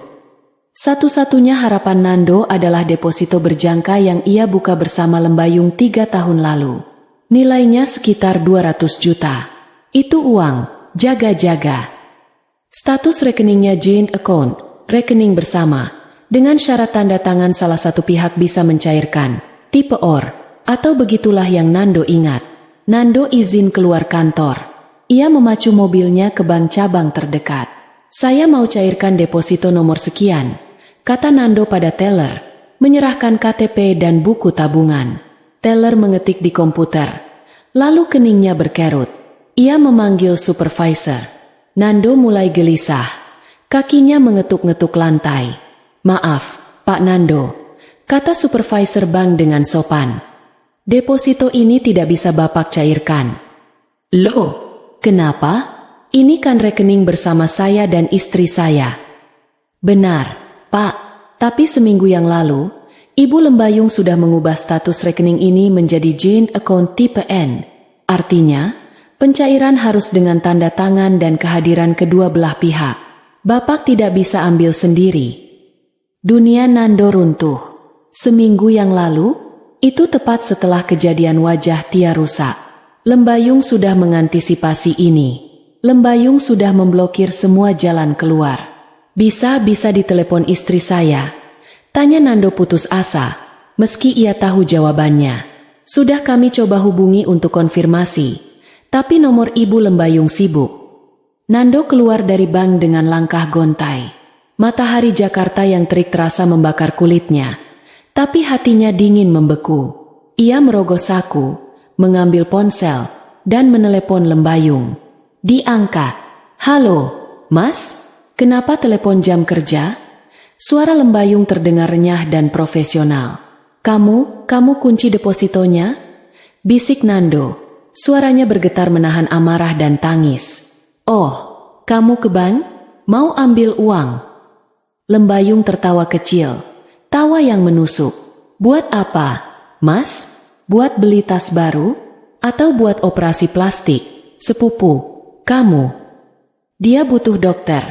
Lembayung, dia bisa mati infeksi. Gak ada orang mati cuma gara-gara jerawat. Mas, paling cuma cacat seumur hidup. Biarin aja, itu hukuman buat orang yang gak bisa jaga kebersihan. Jawab Lembayung enteng. Dan soal deposito itu uang modal proyek. Jangan berani-berani sentuh. Kalau kamu butuh uang, jual tuh jam tangan Rolex palsu kamu. Klik, telepon ditutup. Nando membanting setir mobilnya. Ia terjebak. Ia benar-benar terjebak dalam sangkar emas yang kuncinya dipegang oleh istri yang kini terasa seperti sipir penjara. Akhirnya, dengan rasa malu luar biasa, Nando pergi ke pegadaian pinggir jalan. Ia menggadaikan jam tangan mahalnya, yang asli, bukan palsu seperti ejekan Lembayung, dan laptop pribadinya. Hanya dapat 15 juta. Cukup untuk dokter. Tapi tidak cukup untuk perawatan sampai sembuh total. Sore itu, sepulang dari dokter murah yang hanya membersihkan luka dan memberi antibiotik generik, Tia duduk di ruang tamu. Wajahnya diperban hampir penuh, hanya menyisakan mata, hidung, dan mulut. Ia terlihat seperti mumi. Amarah Tia sudah melampaui rasa takut. Sakit fisiknya telah mengubahnya menjadi nekat. Ia yakin 100% ini ulah Lembayung. Saat suara mobil Lembayung terdengar masuk garasi, Tia tidak lari ke kamar. Ia duduk tegak di sofa, menunggu. Lembayung masuk, menenteng tas kerjanya. Terlihat lelah tapi cantik. Ia melihat mumi di sofa ruang tamunya. Wah, kostum Halloween-nya kecepetan. Tia, komentar Lembayung datar sambil melepaskan sepatu hak tingginya. Kakak sengaja kan? Suara Tia serak, tapi penuh racun. Lembayung berhenti. Ia menoleh, menatap Tia dengan tatapan merendahkan. Apa? Kakak sengaja naruh racun di krim itu. Kakak tahu aku bakal pakai. Jadi kakak ganti isinya sama air keras atau apalah itu. Kakak mau hancurin muka aku kan? Tia berdiri, jari telunjuknya menuding wajah Lembayung. Suasana hening sejenak.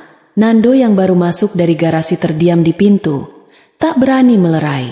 Lembayung malah tersenyum. Ia berjalan pelan mendekati Tia. Langkahnya anggun namun mematikan. Tuduhan yang menarik. Tia, kata Lembayung tenang. Tapi ada satu logika yang cacat di situ. Jangan ngeles. Mukaku buktinya. Jerit Tia. Tia. Lembayung menggelengkan kepala seperti guru menghadapi murid bodoh. Krim itu ada di meja rias di dalam kamarku. Kamar pribadi aku dan suamiku. Bagaimana ceritanya kamu bisa kena racun? Itu kalau kamu tidak masuk tanpa izin dan mencuri barangku. Tia ternganga. Skakmat pertama.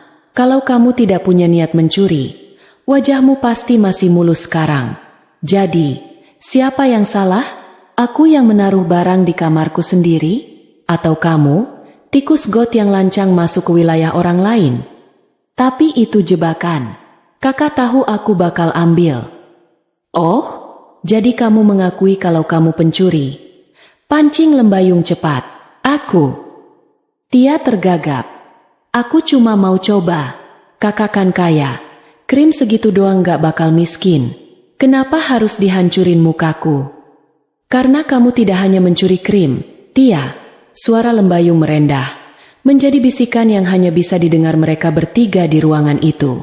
Matanya menatap tajam ke manik mata Tia.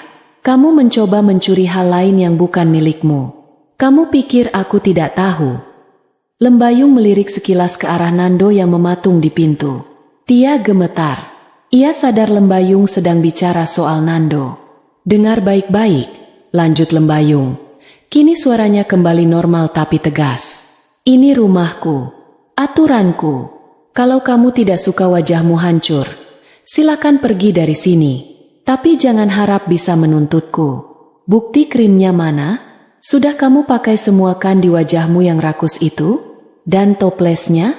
Isinya lotion bayi biasa. Silakan bawa ke polisi kalau mau mempermalukan dirimu sendiri sebagai pencuri. Tia terduduk kembali di sofa. Lemas. Ia kalah telak. Ia tidak punya bukti. Ia posisinya salah, mencuri.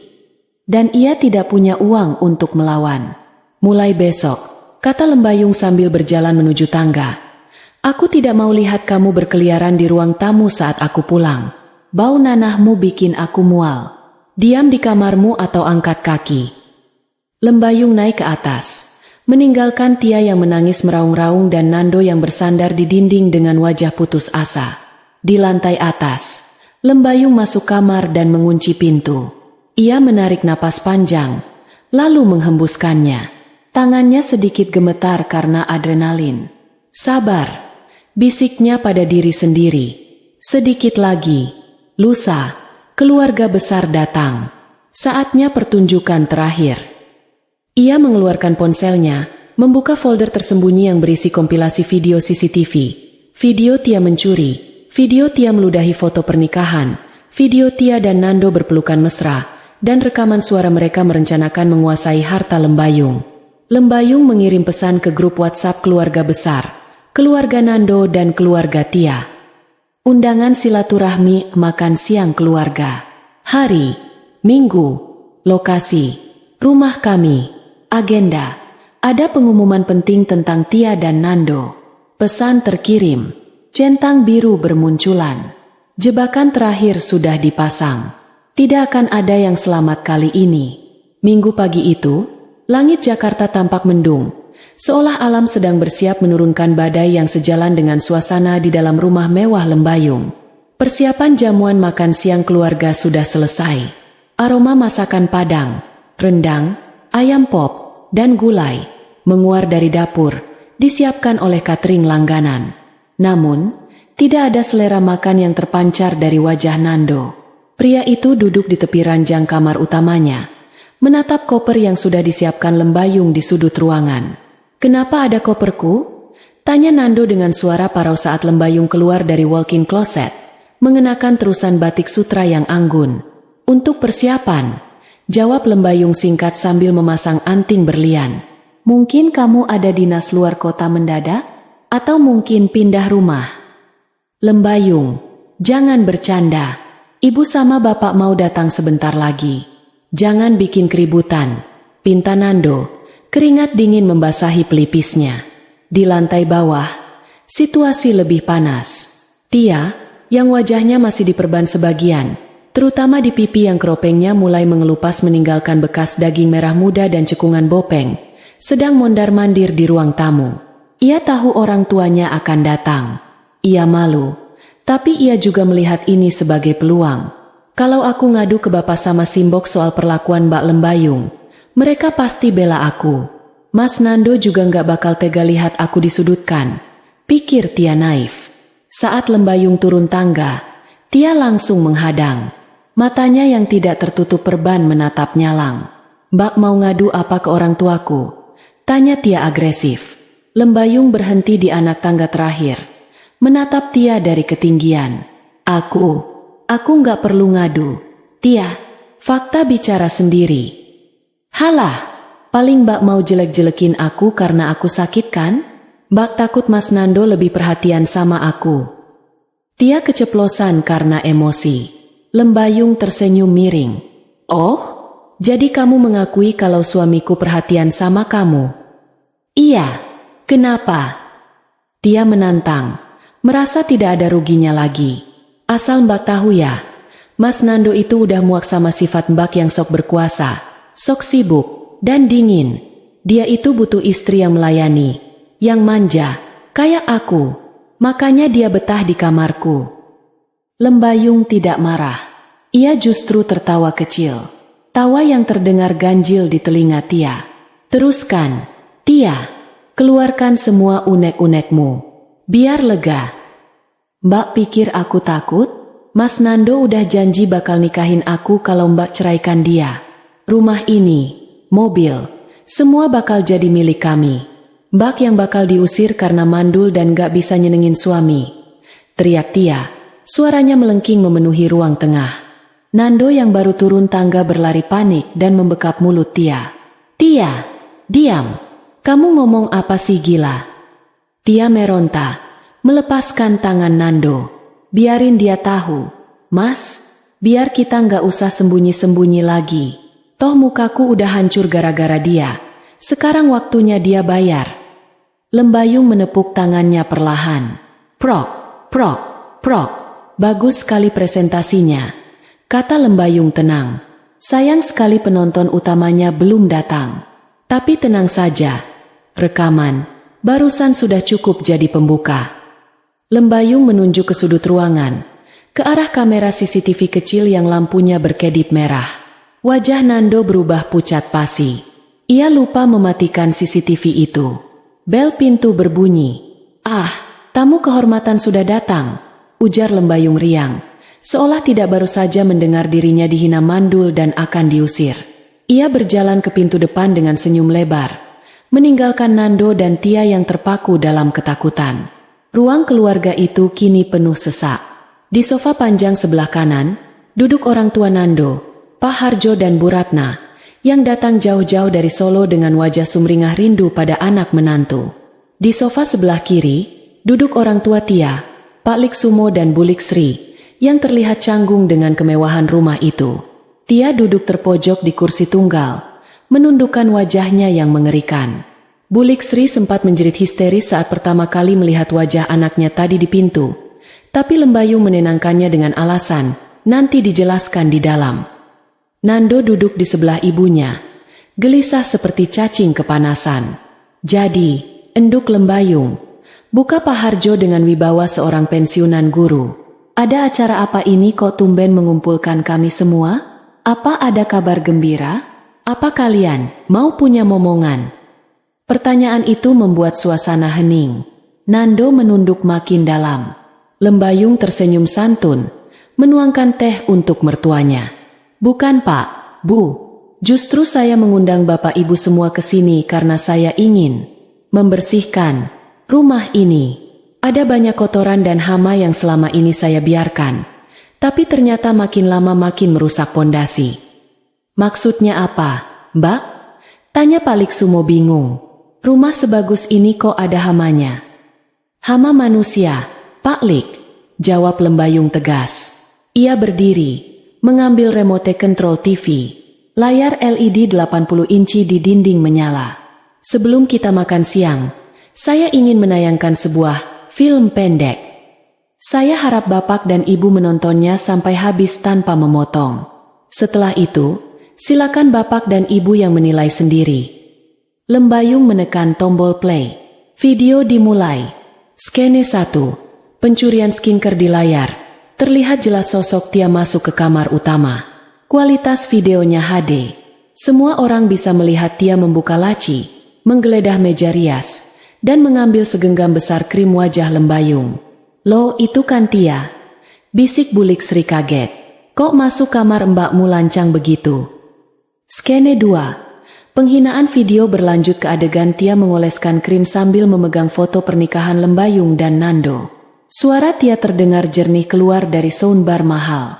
Dasar wanita tua sok kecakepan. Tunggu aja, Mbak, bentar lagi rumah ini jadi punyaku. Lalu, adegan Tia meludah ke foto itu. Astagfirullah, pekik Bu Ratna, Ibu Nando. Ia menutup mulutnya, tak percaya melihat kelakuan gadis yang selama ini ia anggap polos. Tia di kursi pojok mulai menangis. Matikan! Matikan, teriaknya, tapi Lembayung menaikkan volumenya. Skene 3. Perselingkuhan ini adalah bagian yang paling mematikan. Video beralih ke rekaman CCTV di ruang tamu saat Lembayung sedang dinas luar kota sebulan lalu. Terlihat Nando dan Tia duduk di sofa. Sofa yang sama yang diduduki Pak Harjo sekarang. Mereka berpelukan mesra. Nando mencium kening Tia, lalu bibir Tia. Suara Nando terdengar jelas. Sabar ya, sayang. Nunggu Lembayung cairin deposito proyek dulu. Baru aku cari alasan buat minta cerai.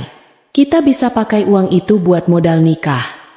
Keheningan di ruangan itu begitu mencekam hingga suara detak jam dinding pun terdengar.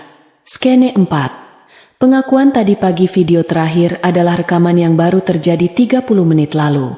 Tia yang berteriak lantang. Mas Nando udah janji bakal nikahin aku kalau Mbak ceraikan dia. Mbak yang bakal diusir karena mandul. Layar menjadi hitam.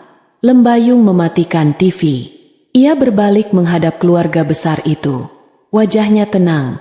Tidak ada air mata. Hanya ada dingin yang menusuk tulang. Itulah, hama, yang saya maksud, ucap Lembayung datar. Kekacauan meledak seketika. Pak Harjo, ayah Nando, berdiri dengan gemetar. Wajah tuanya merah pada menahan amarah dan malu yang luar biasa. Ia berjalan tertatih ke arah Nando. Plak, sebuah tamparan keras mendarat di pipi Nando. Nando tidak menghindar. Ia hanya bisa menunduk pasrah. Anak kurang ajar, bentak Pak Harjo. Suaranya bergetar hebat. Bapak sekolahkan kamu tinggi-tinggi. Bapak ajarkan sopan santun, supaya kamu jadi laki-laki terhormat. Bukan jadi bajingan yang mengkhianati istrimu sendiri. Di rumah istrimu. Memakai uang istrimu. Pak, ampun Pak. Nando bersimpuh di kaki ayahnya. Menangis. Sementara itu, di sisi lain, Bulik Sri menangis histeris memukuli bahu Tia. Tia, kamu ini kenapa jadi setan begini? Enduk. Simbok didik kamu jadi orang benar. Kenapa kamu jadi pelakor? Kenapa kamu nyuri? Malu-maluin keluarga. Muka Simbok mau ditaruh di mana? Tia meraung, memegangi wajahnya yang sakit.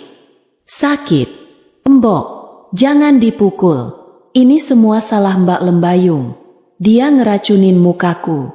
Lihat mukaku hancur begini. Tia mencoba mencari pembelaan dengan menunjukkan wajahnya yang mengerikan. Ia berharap orang tuanya akan kasihan. Namun, Pak Liksumo, ayahnya yang pendiam, menatap wajah anaknya dengan tatapan jijik dan kecewa. Wajahmu itu azab, Tia, kata Pak Liksumo pelan tapi menusuk. Itu hukuman dari Gusti Allah karena kamu serakah. Kamu meludah di foto orang yang ngasih kamu tempat tinggal. Kamu ambil suami orang. Sekarang wajahmu diambil sama Gusti. Bapak nggak mau belain kamu. Kalimat ayahnya itu lebih menyakitkan daripada cairan kimia yang membakar wajahnya. Tia runtuh. Ia sadar, ia tidak punya sekutu lagi. Lembayung berdiri di tengah kekacauan itu bagaikan seorang ratu yang sedang mengadili rakyatnya yang membangkang. Bapak, Ibu, suara Lembayung membelah tangisan. Semua menoleh padanya. Saya minta maaf harus memperlihatkan aib ini. Tapi saya tidak punya pilihan lain. Selama ini saya diam. Saya sabar. Tapi mereka berdua. Ia menunjuk Nando dan Tia. Mereka berencana menguasai harta saya dan mengusir saya dari rumah saya sendiri. Bu Ratna menghampiri Lembayung, memeluknya erat sambil menangis. Maafkan Ibu, Enduk, maafkan anak Ibu. Ibu malu sekali. Kamu wanita baik. Kamu gak pantas diginikan. Lembayung membiarkan dirinya dipeluk, tapi tubuhnya kaku. Hatinya sudah tertutup untuk keluarga ini. Saya menghargai ibu dan bapak, kata Lembayung lembut, melepaskan pelukan mertuanya. Tapi keputusan saya sudah bulat. Lembayung mengambil sebuah amplop coklat dari meja. Lembayung melemparkan amplop itu ke hadapan Nando yang masih bersimpuh di lantai. Tanda tangani. Itu surat persetujuan cerai. Pengacaraku akan memprosesnya besok pagi ke pengadilan agama. Alasannya sudah jelas. Perzinahan dan KDRT psikis. Buktinya lengkap. Nando mendongak. Matanya basah. Yang tolong, aku hilaf jangan cerai. Jangan panggil aku, Yang. Panggilan itu mahal, dan kamu sudah nggak mampu bayar. Potong Lembayung dingin. Lalu Lembayung beralih ke Tia. Dan untuk kamu, Tia, di dalam amplop itu juga ada laporan kepolisian yang sudah saya draft. Pasal 362 KUHP tentang pencurian. Buktinya ada. Rekaman CCTV kamu mengambil barang berharga milikku, krim senilai 25 juta, tas branded, dan perhiasan kecil yang kamu ambil bulan lalu. Ya, aku tahu kamu yang ambil. Juga pasal 310 tentang pencemaran nama baik dan perbuatan tidak menyenangkan. Tia membelalak, ketakutan setengah mati. Penjara. Bayangan jeruji besi membuatnya gemetar. Jangan lapor polisi. Mbak, ampun, aku masih muda. Ratap Tia. Kamu masih muda, tapi hatimu sudah busuk, balas Lembayung. Saya bisa saja menjebloskan kamu ke penjara hari ini juga. Tapi saya masih memandang wajah Pak Lik dan Bu Lik. Pak Lik Sumo menunduk malu. Saya kasih kamu satu pilihan, lanjut Lembayung. Pergi dari rumah ini sekarang juga. Detik ini juga.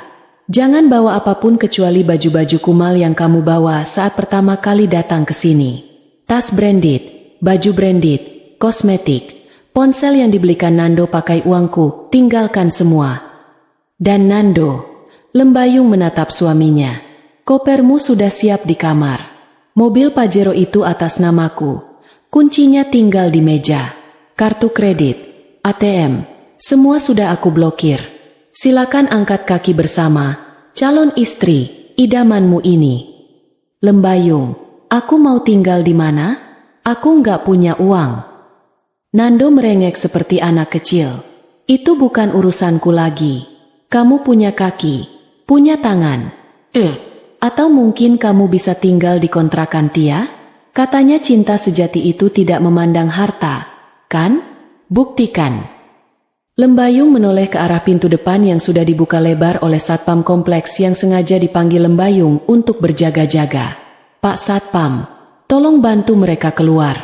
Kalau dalam 10 menit mereka belum keluar pagar, seret saja. Nando dan Tia tidak punya pilihan. Di bawah tatapan menghakimi dari orang tua mereka sendiri, mereka berdiri. Tia menangis terseduh-seduh sambil memegang wajahnya yang perih. Nando berjalan gontai menyeret kopernya. Pak Harjo membuang muka saat Nando melewatinya. Jangan pulang ke Solo sebelum kamu jadi manusia yang benar, ucap ayahnya tajam. Mereka berdua berjalan keluar dari rumah mewah yang sejuk itu, menuju panas terik matahari Jakarta. Pintu gerbang besi yang kokoh itu tertutup di belakang mereka dengan suara bam yang keras dan final. Di dalam rumah, Lembayung menghela napas panjang. Beban berat di pundaknya terangkat. Rumah itu kini sepi dari pengkhianat. Maafkan kami, Lembayung. Isak Bu Ratna lagi. Sudahlah, Bu. Nasi sudah jadi bubur. Sekarang silakan Bapak dan Ibu makan siang dulu sebelum pulang. Sayang rendangnya kalau dibuang. Lembayung tersenyum. Kali ini, senyumnya tulus. Senyum kemenangan. 6 bulan telah berlalu sejak Minggu berdarah, itu. Lembayung duduk di kursi eksekutif di kantor barunya yang lebih luas. Firma arsitekturnya baru saja memenangkan tender proyek nasional. Wajahnya bersinar, kulitnya sehat dan glowing. Kali ini berkat perawatan rutin di klinik terbaik dan kebahagiaan batin, bukan hanya krim mahal. Ponselnya bergetar. Sebuah pesan masuk dari teman lamanya yang bekerja di HRD sebuah pabrik garmen di pinggiran Jakarta. Embayung. Tebak siapa yang lamar jadi buruh packing di pabrikku? Mantan adik ipar sepupumu itu loh. Si Tia. Temannya mengirimkan sebuah foto. Di foto itu, terlihat Tia mengenakan seragam pabrik biru muda yang lusuh. Ia memakai masker kain yang menutupi hampir seluruh wajahnya. Namun, di bagian dahi dan pelipis yang tidak tertutup masker, terlihat jelas jaringan parut, scar, yang mengerikan. Kulitnya tidak rata, berlubang-lubang, bopeng, dalam, dan berwarna kehitaman. Tekstur kulitnya rusak permanen. Lembayung membaca keterangan di bawah foto. Kasihan sih, dia sering diejek teman-teman pabrik karena kalau buka masker pas makan siang, mukanya nyeremin. Katanya dia nggak punya duit buat laser. Gajinya habis buat bayar kosan sama utang. Lembayung tersenyum tipis, lalu mendelete pesan itu. Ia tidak butuh update tentang masa lalu. Lalu, bagaimana dengan Nando? Sore harinya, saat mobil Lembayung berhenti di lampu merah perempatan Fatmawati, ia melihat sosok yang familiar. Di trotoar, di bawah terik matahari dan debu jalanan, Seorang pria kurus dengan rompi hijau ojek online sedang duduk makan di warung pecel lele tenda. Wajahnya kusam, lebih tua 10 tahun dari usianya. Ia terlihat lelah dan putus asa. Itu Nando.